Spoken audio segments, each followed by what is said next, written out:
What's up amigos, I hope everyone is having a fantastic day. In this video I wanted to go over something that for some may seem simple, but for a lot of players I hope it's insightful. When to start hunting for proper gear, when to upgrade your gear, and prepare yourself for the next grind, and how to progress throughout Diablo 4. So I'll start by saying you can 100% do the entire campaign without having to worry about hunting for a certain aspect or needing certain affixes on your gear. Legendary items will come and go throughout your campaign, with guaranteed legendaries even dropping from the act bosses. Do not worry about your gear. Upgrades will come non-stop. So I've been playing ARPGs for quite a long time, and I've seen countless times people stressing over gear at the wrong times. Now the right time, as silly as it may sound, is right after the campaign. That's the right time to start hunting for gear after Diablo 4. When you complete the campaign, you can then backtrack and do the dungeons you need to do for the aspects depending on which build you're running. And I highly suggest you going back into each of the 5 zones for your renown as well. You don't have to knock them all out at once, but it is recommended to get those 5 extra potion charges and 10 extra skill points. 10 extra skill points will take you a long ways through your build. Now 95% of players will not be level 50 when they complete the campaign, and that is fine. You are still going to progress your overall character growth by doing the dungeons, by doing the renown grind, because you're also getting yourself XP. Now once you're aiming, or what you're aiming for is about level 48-ish, before you attempt your capstone dungeon. The capstone dungeon will be at level 50, and this is your stepping stone into World Tier 3. Once you complete the capstone dungeon and can access World Tier 3, this is where you want to worry more about affixes on gear, because you will have access to sacred items. Sacred items are stronger than your ordinary items you've been getting throughout leveling. In World Tier 3, starting off, all enemies will be level 53. If you aren't comfortable going in at 48 and can't seem to survive or maybe kill things fast enough, keep farming until level 50 on World Tier 2. And if you need something like damage, maybe you need a higher level weapon before entering World Tier 3. Always make sure your weapons are between level 46 to 50, about 480 to 550 item level. So now that you are in World Tier 3, this is where you want to start focusing on affixes. As I mentioned earlier, sacred items will be dropping for you, and you want all your slots to be filled with those sacred items. On top of sacred items, you'll be able to see sacred uniques. So uniques are specific for each build. They're also different for each class. They're all general uniques that everybody can see, but for the most part those don't come until ancestral uniques. Now back to the affixes. So for example, a pair of gloves you may want to look for is maybe crit strike, attack speed, plus skills. Those are very common affixes for gloves that help power spike your build.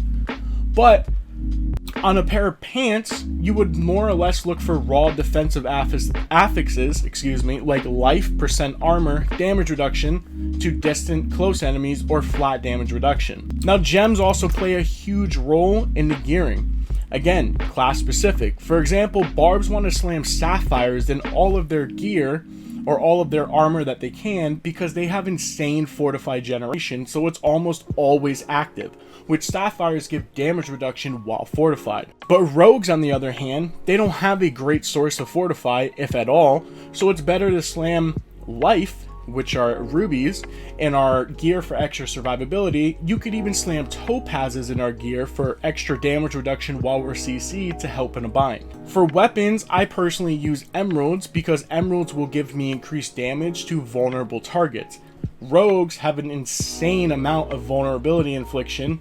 It's almost always a constant damage increase. But if you play a bleed or a dot build, maybe you want to go for amethyst. These are damage over time in your weapons. For jewelry, people opt to just slam skulls because resistances don't really matter in Diablo 4. Hopefully they fix this and make them matter a little bit more. But people slam skulls and jewelry for the increased armor. It's just a flat defensive ability. So while you're leveling, you probably obtain quite a few resources like iron and silver. Start to use these to upgrade your items at the blacksmith and the jeweler to increase item level on your gear when you hit World Tier 3. Upgrading your items increases all the stats on that piece you are upgrading, so it's worth using the materials instead of letting them sit and collect dust. This will especially be useful in World Tier 3 and 4 because it's just another means to min-maxing your gear. Now as you're progressing through World Tier 3, after level 50, you'll start getting Paragon points. You get 4 Paragon points every level. Your your XP bar will turn blue. You'll have 3 notches in your bar. Once you hit this notch, you'll get a Paragon point. Once you flip to the next level, you'll get a Paragon point. So again, 4 points every level. Now, Paragon points and boards are different for each class, but everybody will start out on this beginner board. The minor nodes get +5 to a stat. The magic nodes are just increased to whether it's, defensive or offensive. And then you have your rare nodes. Now, the rare nodes will give you a flat ability, but then you'll have a bonus once you meet certain attribute requirements. So for example, when I meet 160 intelligence here, this 10% damage will turn into 20% damage. Legendary nodes are specific to your class boards. Once you get up to the top of the board attachment gate of your beginning Paragon board, you can click it and you have a choice between 8 different class boards. Each of them have different legendary nodes. Now, once you reach about 65-ish, you can then think about doing World Tier 3 Capstone Dungeon, which will be level 70 enemies inside. And keep in mind, when you do complete the World Stone 3 Capstone Dungeon, everything in World Tier 4 will be level 73, and it will scale with your level, so plan accordingly. Once you're in World Tier 4, ancestral items can drop along with ancestral uniques, and these are a step above sacred. From here, it's the same thing you did in World Tier 3.